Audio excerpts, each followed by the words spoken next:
मराठी आणि इंग्लिश हे proper reading writing, proper English reading writing, परत मॅथ्सचे examples plus minus divide multiply आणि अदर काही जे पोर्शन असतात ते सुद्धा ह्या बेसिक जे आपलं आज व्हिडिओ काढण्याचा एकच उद्देश आहे मार्किंग. मी आज फक्त ह्या बेसिक ह्या टॉपिकवर बोलणार आहे आणि मार्किंग. आता बरेचशा मुलांचे पेपर सुरू झालेले आहेत. प्रत्येक आई वडिलांचं स्वप्न आहे, प्रत्येक आई वडिलांना असं वाटत आहे की माझ्या मुलांना जास्तीत जास्त मार्किंग आलं पाहिजे, त्यांनी अबव जास्तीत जास्त हाय पर्सेंटेज त्यांनी घेतलंच पाहिजे असं प्रत्येकच आई वडिलांचं वाटतं. किंवा फक्त एक दोन आई वडील असे असतील की जसं मिळतं तसं बरं ठीक आहे, पण 99 आई वडिलांचं स्वप्न एकच आहे की आपल्याला 80 अबव मिळालंच पाहिजे. जर 100 मिळालं तर खूपच छान, खूप छान. 100 जर मिळाले तर. पण आता आपण हे बोलत आहोत बेसिकवर. आता हे 80% 100% हे मिळणं शक्य आहे का आणि हे कोणाला मिळू शकतात हेही सांगत आहे. जर ज्या मुलांचं बेसिक हा जर पूर्ण स्ट्रॉंग असेल त्याला 100% मी सांगत आहे त्याला 100% मिळणारच आहे. त्याचे मार्किंग कुठेही कटणार नाही. ज्या मुलांचं बेसिक म्हणजे पाया मजबूत असेल त्या मुलांना हे पर्सेंटेज मिळणं हलके, त्यांना डोळे बंद करून मिळू शकतात आणि मिळणारच, कारण त्यांचं बेसिकच कम्प्लीटली आहे. पण आता बऱ्याचशा काही विद्यार्थ्यांचा तो प्रश्न पडतो की त्यांना तर बेसिक त्यांचं कच्चं आहे, बेसिक त्यांना पुरेपूर येत नाही. पण आई वडिलांना सुद्धा असं वाटतं की माझ्या मुलाला 70 पेक्षा जास्तीत जास्त पर्सेंटेज मिळणारच पाहिजे. आणि मिळेल का बरं नाही, कारण आपण आता 30-35 हजार रुपये देऊन शाळेमध्ये शिकवतो, परत ट्युशन लावतो, परत दुसरे अदर कुठले ऑनलाईन क्लासेस घेतो, अजून परत आपण घरी अभ्यास घेतो. म्हणजेच आपल्या मुलांना सुद्धा 70चा ही समोर आपल्याला पर्सेंटेज मिळेल हे यांना पुरेपूर शक्यता असते. पुरेपूर त्यांना असं वाटतं की आपल्याला पर्सेंटेज व्यवस्थित मिळेल. पण काय होतं की जसं जसं आपली टेस्ट होतोय, पेपर संपलं, मग आपल्याला रिझल्ट पाहायला जातो. पण आपल्याला मग पाहायला काय दिसतो, तर 70 तर हे राहतच नाही, पण त्यांच्या खालचं 50, 40, 30% असंच आपल्याला पाहायला मिळतो. मग आपला ह्या आई वडिलांचा संताप पूर्ण खूप मोठा होऊन जातो आणि आपल्या मुलांना शिव्या, मारझोड आणि खूप वेगवेगळ्या पद्धतीने टोमणे देतात. त्यांना काय तुला समजत नाही, काही नाही ते नाही, असे बरेचसे म्हणजे ते प्रश्न त्या मुलांना करतात. मला तर इतकं ह्या पर्सेंटेज काही जास्त बोलायचं नाही, कारण प्रत्येक आईवडिलांना सगळं सांगतो.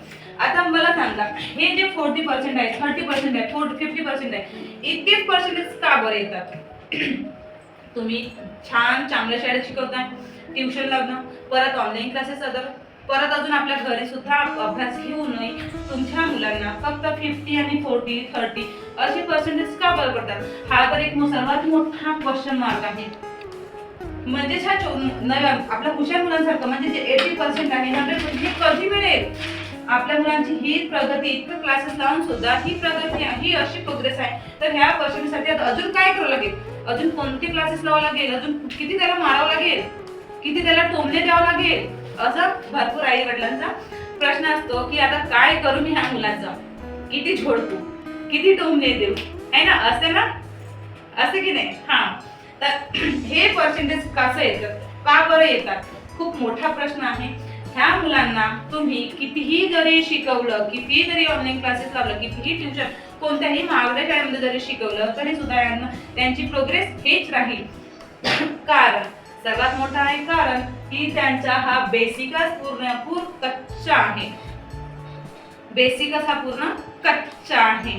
म्हणजे त्यांना जर आता आपण जसं हा एखादा झाड आहे, ह्या झाडाला शेणखत, मूळखत, जे काय म्हणतात पाणी वगैरे ऊन जे व्यवस्थित जर मिळालं तर यांची ग्रोथ हा खूप लवकर होतो,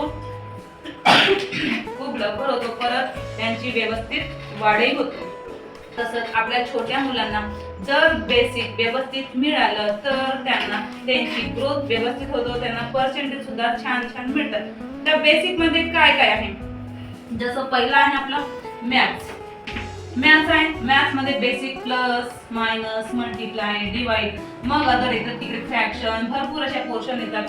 मराठीमध्ये आपल्याला डायरेक्टली काना, मात्रा, विलांटी, मोठी विलांटी हे जे आहे हे बेसिक पार्ट आहे, तेच नाहीये छोट्या मुलांना. परत इंग्लिश मुलांना वाचताच येत नाही किंवा वाचता येतो पण लिहिताच येत नाही. का का बरं? त्यांना जे ए ई आय ओ जे व्हावेल्स आहेत हेच नाही माहित. जर हे माहित नाही राहील तर हे पर्सेंटेज त्यांना इतकं मिळणं शक्यच नाहीये. म्हणजे सांगायचा एकच मुद्दा आहे की हा जो सगळा पोर्शन तुमच्या मुलांना जर येत असेल तर तुमच्या मुलांकडून तुम्ही पर्सेंटेजची तुम्ही अपेक्षा करू शकता. तर माझ्या ट्युशनमध्ये असे बरेचसे मुलं आहे, बरेचशा आईवडिलांचा मला एक्सपिरियन्स मिळतो, वेगवेगळे मला आईवडील पाहायला मिळतात की त्यांची सोच विचार कसं आहे काय आहे हे सगळं पाहायला मिळतो. एक सांगायचं झालं तर माझ्याकडे म्हणजे आहे असे, तर फक्त एक असं उदाहरण देण्यासारखं आहे की त्या मुलीचा पाया बेसिक पूर्णपूर कच्चा आहे. दरवाजा बंद करा ना. त्या मुलीचा बेसिक पुरेपूर कच्चा आहे, पण तिच्या आईला काय वाटतो की माझ्या मुलीला मार्किंग आलंच पाहिजे. जेव्हा ती माझ्याकडे फर्स्ट टाइम आली, मी तिला पूर्ण रिव्ह्यू घेतला तिचं, तर तिला मी पाहायला बघितलं तर काय तिला डायरेक्ट म्हणजे तिला बेसिकच नाही येत, बेसिक येतच नाही, धड मॅथ नाही, मराठी नाही, इंग्लिश नाही. तिच्या मम्मीला मी कित्येकदा सांगितली की ताई ह्या मुलीला अदर कुठल्याही शिक्षणाची गरज नाही, पण हिला फक्त बेसिकची सर्वात खूप गरज आहे, खूप खूप खूप गरज आहे. मी तिला म्हटलं की माझ्या पद्धतीने मी तिला शिकवते, पण त्यांनी बिलकुल ऐकलं नाही. मी इथपासून थोडं जर शिकवायला गेलं तर लगेच त्यांचा कॉल आला, लगेच त्या भेटायला आलं की नाही आता मला अभ्यास शिकवा, आता मला पेपरचं शिकवा. म्हणजेच काय, इथे ज्या मुलींची प्रगती इथपर्यंत आली होती, इथपर्यंत यायला वेळ होतं, तिने इथेच थांबवलं. आता ते तिसरी मधून चौथीत आली तरी तिला शब्द लिहिताच येत नाही. मी आता कित्येकदा सांगितली की तिला बेसिकच येतच नाही तर तिला मार्किंग येणारच नाही, शब्द तिला लिहिता येणारच नाही. आता ती म्हणत आहे की मला जसं तुमचे क्लास सुरू असते त्यावेळेस तुम्ही मला बेसिक शिकवा. हे असं शक्य होऊ शकत नाही. क्लासमध्ये मी जे शिकवायचं तर मी तेच शिकवणार आहे, बेसिक शिकवणारच नाही. परत आता त्या म्हणत आहे स्वतःहून की ह्या उन्हाळ्यामध्ये तुम्ही माझ्या मुलीची बेसिक घ्या. कित्येकदा मी सांगितलं होती की बेसिक हिला इम्पॉर्टंट आहे, पण त्यांनी फक्त लक्ष दिलं अगोदर ह्या मार्किंग कडे. मार्किंगचं काय, त्यांना तिला जर मार्किंग जर मिळालंच नाही परत तिला साधं बेसिक सुद्धा येत नाही. आणि आता त्या गोल गोल हे सगळं फिरून आता ह्या एकाच रस्त्यावर आले की हिला फक्त बेसिक शिकवा. एक अजून सांगायचं आहे, आमचं जे पहिली बॅच आहे, पहिल्या बॅच मध्ये प्रत्येक आई वडिलांना मी सांगितली की मला ट्युशन मध्ये तुम्ही लावला का मुलांना तर तुम्ही आपला अभ्यास आणि आपल्या शाळेचा अभ्यास होमवर्क मला द्यायचा नाही. मी माझ्याच पद्धतीने शिकवेल आणि मी माझ्या पद्धतीने शिकवून तुम्ही एक वर्ष मला ट्राय करा आणि प्रोग्रेस बघा. त्या कुठल्याच आई वडिलांनी मला परत रिटर्न काहीही बोललेलं नाही. प्रत्येक आई वडिलांनी माझं ऐकलं तर खरोखर मी सांगत आहे आणि मला गर्वही वाटतो की माझ्या पहिल्या बॅच मधले मुलं सगळे हुशार आहे, सगळेच हुशार आहे. कशामध्ये, मराठी, हिंदी, इंग्लिश, मॅथ पूर्ण हुशार आहे सगळे. आणि खूप छान वाटते मला की हे ऐकून मला खूप सुंदर वाटते. परत माझा जर एक तिसरी बॅच आहे, त्या बॅच मधून मला 2 मुली नवीन आहे. त्या 2 मुलींचा अगोदर रिव्ह्यू बघितलं, यांना काय येतो, किती येतो, कसं येतो. ह्या मला असं वाटलं पहिल्या दिवशी जेव्हा मी त्यांची रिव्ह्यू घेतलं मॅथ्स मध्ये, अगोदर मॅथ्स मध्ये मला असं वाटलं बापरे किती कमी आहे ह्या.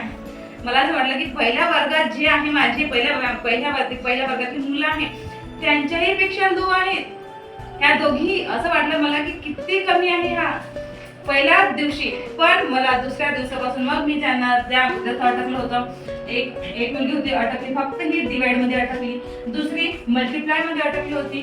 यांना फक्त इथेच गरज वाटली आणि हे जे होतं ते मी सगळं यांची मनातली जी शंका होती, कशा पद्धतीने शिकवा, कशा पद्धतीने सॉल्व्ह करायचं, कशा पद्धतीने त्याला मांडणी करायची, ते जे मेथड होतं ते व्यवस्थित सगळं आलं.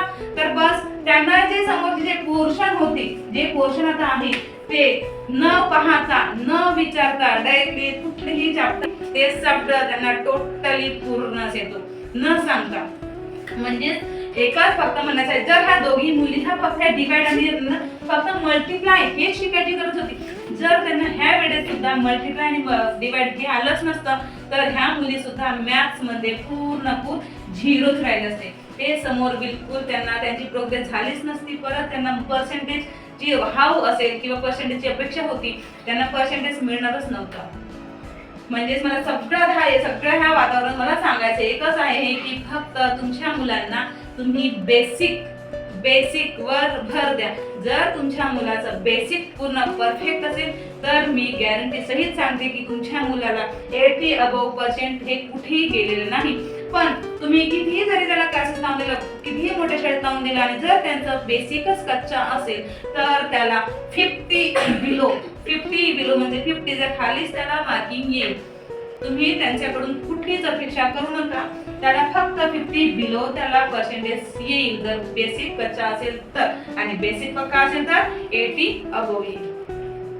तर मी ह्या उन्हाळ्यामध्ये बेसिकचे फक्त नुसते बेसिकचेच क्लासेस लावत आणि घेत आहे. बरेचशा आईवडिलांचा फोन येत आहे की फक्त ओनली टू बेसिकचेच क्लासेस घ्या. तर तुम्हाला कोणालाही जर बेसिकचे क्लासेस लावत फक्त बेसिक त्यामध्ये येणार आहे, त्यामध्ये येणार मॅथ, मराठी आणि इंग्लिश हे proper reading writing, proper English reading writing, परत मॅथ्सचे examples plus minus divide multiply आणि अदर काही जे क्वेश्चन असतात ते सुद्धा ह्या बेसिक जे आपलं क्लास आहे ह्या बेसिक मध्येच हे क्वेश्चन सगळं येणार आहे. प्रॉपर रीडिंग रायटिंग मॅथ्स सगळं ह्या बेसिक क्लासेस मध्ये. जर तुम्हालाही आता प्रोग्रेस करायची असेल आणि तुमच्या मुलांचं भविष्य जर खराब करायचं नसेल, तुमच्या मुलांचं जर भविष्य खराब करायचं नसेल, तुमच्या मुलांचा वेळ वाया घालवायचा नसेल तर तुम्ही ह्या उन्हाळ्यामध्ये कुठलेही क्लासेस न लावता फक्त आणि फक्त बेसिकचे क्लासेस लावा. कारण बेसिक का बरं मी म्हणते इतकं बेसिकवर जोर का बरं देत आहे असे नाही की माझ्या क्लासेसमध्ये तुम्ही कुठेही लावू शकता, पण बेसिकचे क्लास लावा तुम्ही कुठल्याही क्लासेस पेक्षा. कारण कुठलेही क्लास तुम्ही कधीही लावू शकता, पण आता जे वेळ आहे तुमची मुलांची कुठे पहिली दुसरी तिसरी चौथी पाचवी सहावी सातवी नववी म्हणजे कोणत्याही क्लासेस मध्ये जरी असेल तरी तुम्ही अगोदर बेसिक क्लासेस लावा, बेसिकचेच क्लासेस लावा. अदरवाईज तुमचा मुलगा तुम्ही कितीही पैसे लावले, किती कोणतेही क्लासेस जरी लावलं तरी तुमच्या मुलांची प्रोग्रेस कधीच होणार नाही जर त्यांचा बेसिक कच्चा असेल तर.